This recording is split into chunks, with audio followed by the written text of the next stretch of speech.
বনের ছায়াতে যে পথটি ছিল সে আজ ঘাসে ঢাকা। সেই নির্জনে হঠাৎ পিছন থেকে কে বলে উঠল, আমাকে চিনতে পারো না? আমি ফিরে তার মুখের দিকে তাকালেম, বললেম, মনে পড়ছে, কিন্তু ঠিক নাম করতে পারছি নে। সে বললে, আমি তোমার সেই অনেক কালের, সেই 25 বছর বয়সের শোক। তার চোখের কোণে একটু ছলছলে আভা দেখা দিলে, যেন দিঘির জলে চাঁদের রেখা। অবাক হয়ে দাঁড়িয়ে রইলেম। বললেম, সেদিন তোমাকে শ্রাবণের মেঘের মতো কালো দেখেছি, আজ যে দেখি আশ্বিনের সোনার প্রতিমা। সেদিনকার সব চোখের জল কি হারিয়ে ফেলেছ?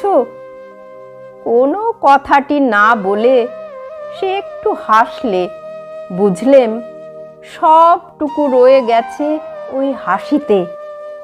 বর্ষার মেঘ শরতে শিউলি ফুলের হাসি শিখে নিয়েছে।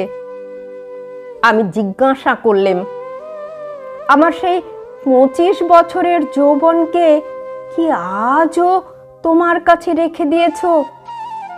সে বললে, এই দেখো না আমার গলার হার। দেখলেম সেদিনকার বসন্তের মালার একটি পাপড়িও খসেনি। আমি বললেম, আমার আর তো সব জীর্ণ হয়ে গেল, কিন্তু তোমার গলায় আমার সেই 25 বছরের যৌবন আজও তো ম্লান হয়নি। আস্তে আস্তে সেই মালাটি নিয়ে সে আমার গলায় পরিয়ে দিলে। বললে, মনে আছে সেদিন বলেছিলে তুমি সান্ত্বনা চাও না, তুমি শোককেই চাও। লজ্জিত হয়ে বললেম, বলেছিলেম, কিন্তু তারপরে অনেক দিন হয়ে গেল, তারপরে কখন যে ভুলে গেলেম। সে বললে, যে অন্তর্যামীর বর তিনি তো ভোলেননি। আমি সেই অবধি ছায়াতলে গোপনে বসে আছি, আমাকে বরণ করে নাও।